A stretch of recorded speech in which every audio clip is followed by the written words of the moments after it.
नमस्कार, मी सेजल पुरवार. महाराष्ट्राचे महानिर्णय या विशेष कार्यक्रमामध्ये तुमचं मनपूर्वक स्वागत. सुरुवातीला पाहूयात एक महत्त्वाची बातमी. दिवाळीआधी शेतकऱ्यांना मदत देण्यास सरकारकडून सुरुवात करण्यात आली आहे आणि त्यासाठी राज्य सरकारकडून काही जिल्ह्यांमध्ये 480 कोटी रुपये वाटपासही मंजुरी देण्यात आली होती. अमरावती विभागातील अकोला, बुलढाणा, वाशिम आणि संभाजीनगर या विभागातील जालना, हिंगोली जिल्ह्यातील शेतकऱ्यांना मदत मंजूर झाली.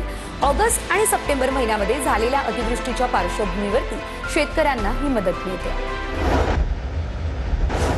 नक्षलवादी चळवळ देशात अखेरच्या घटका मोजत असतानाच महाराष्ट्रामध्ये या चळवळीला जोरदार धक्का बसलाय. जहाल नक्षलवादी भूपतीसह 60हून अधिक नक्षलवाद्यांनी आत्मसमर्पण केलंय. हे सर्व नक्षलवादी समाजाच्या मुख्य प्रवाहात आले. मुख्यमंत्री देवेंद्र फडणवीस यांच्या उपस्थितीमध्ये सर्वांनी शस्त्र खाली ठेवली आणि संविधान हाती घेतलंय. विकासाचा मार्ग हा बंदुकीच्या धाकावर खुला होत नाही तर लोकशाहीतून वृद्धिंगत होतो हे त्यांनी मान्य केलंय. मुख्यमंत्री देवेंद्र फडणवीस यांच्या हस्ते सोलापूर मुंबई विमानसेवेचा शुभारंभ करण्यात आलाय.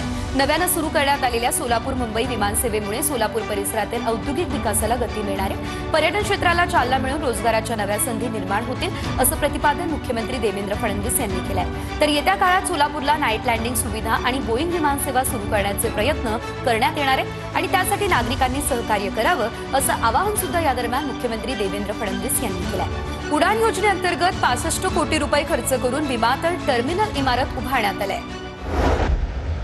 सोलापूर एक असं शहर आहे की एका एअरपोर्टमुळे आणि आमच्या शक्तीपीठ सारख्या कनेक्टिव्हिटीमुळे आज पंढरपूर असेल, आज या ठिकाणी सोलापूर असेल, आज या ठिकाणी तुळजापूर असेल, ही सगळी शक्तीपीठं आपली ही जोडली जाणार आहेत आणि मी तुम्हाला दाव्यानं सांगतो ही सगळी कनेक्टिव्हिटी झाल्यानंतर इथे येणाऱ्या भाविकांची संख्या ही 3 पटीने वाढेल आणि त्यातनं मोठ्या प्रमाणात रोजगाराची निर्मिती देखील होईल. कॅनडा सरकारच्या परराष्ट्र व्यवहार मंत्री अनिता आनंद यांच्या नेतृत्वाखालील शिष्टमंडळानं मुख्यमंत्री देवेंद्र फडणवीस यांची वर्षा या शासकीय निवासस्थानी भेट घेतली.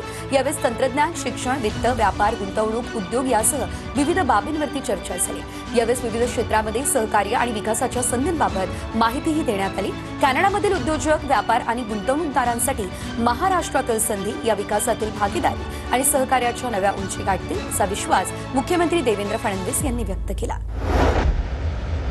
रत्नागिरी जिल्ह्यातील मंडणगड तालुक्यामध्ये दिवाणी आणि फौजदारी न्यायालयाच्या नव्या इमारतीचं उद्घाटन सरन्यायाधीश भूषण गवई यांच्या हस्ते झालं आणि या कार्यक्रमाला मुख्यमंत्री देवेंद्र फडणवीस आणि उपमुख्यमंत्री एकनाथ शिंदे यांचीही उपस्थिती होती. मंडणगडमधील न्यायालयासारखी इमारत देशातील कुठल्याही तालुक्यामध्ये नसेल असं कौतुक यावेळी सरन्यायाधीश गवई यांनी केलं. डॉक्टर बाबासाहेब आंबेडकर यांच्या पीपल्स एज्युकेशन सोसायटीच्या शैक्षणिक संस्था आणि वसतिगृहांच्या जतन आणि संवर्धनासाठी मंत्रिमंडळानं स्वतंत्र योजनेस मान्यता दिली आणि या योजनेतून 9 शैक्षणिक संस्था आणि 2 वसतिगृहांचं संवर्धन केलं जाणार आहे. पुढील 5 वर्षांसाठी दरवर्षी 100 कोटी म्हणजेच एकूण 500 कोटी रुपयांची तरतूदही करण्यात आली आहे. या निर्णयामुळे बाबासाहेब आंबेडकरांच्या वारशाचं जतन होणार आहे. हा निर्णय भारतरत्न डॉक्टर बाबासाहेबांच्या कार्याला वंदन करणारा आणि समाजातल्या दुर्बल घटकांना बळ देणारा ठरणार आहे.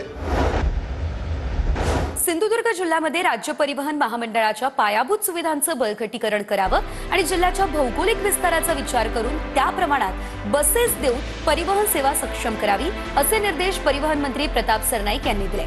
मंत्रालयामध्ये सिंधुदुर्ग जिल्ह्यातील एसटी महामंडळाशी संबंधित विविध विषयांबाबत बैठक झाली आहे आणि त्यावेळेस परिवहन मंत्री प्रताप सरनाईक बोलत होते. मुख्यमंत्र्यांच्या 150 दिवसांच्या अनुकंपा भरती कार्यक्रमाअंतर्गत आता अनेक तरुण तरुणींना रोजगाराच्या संधी मिळाल्यात. नाशिक जिल्ह्यातील धनंजय निकम या तरुणाला देखील कृषी विभागात कनिष्ठ लिपिक या पदावरती नोकरी मिळाली आणि याबद्दल त्यानं शासनाचे आभार मानले. माझे वडील नागेश काशीनाथ निकम जिल्हा माहिती कार्यालय शिर्डी संदेश वाहक या पदावर होते. 2024 रोजी त्यांच्या अल्पशा आजारामुळे निधन झालं. माननीय मुख्यमंत्री यांच्या 150 दिवसाच्या अनुकंपाच्या कार्यक्रमामध्ये मला कृषी विभागात कनिष्ठ लिपिक म्हणून या पदावर नोकरी मिळाली. मी महाराष्ट्र शासनाचे खूप खूप आभार मानतो. महाराष्ट्राचे महानिर्णय या विशेष कार्यक्रमामध्ये आता वेळ झाली आहे इथेच थांबण्याची.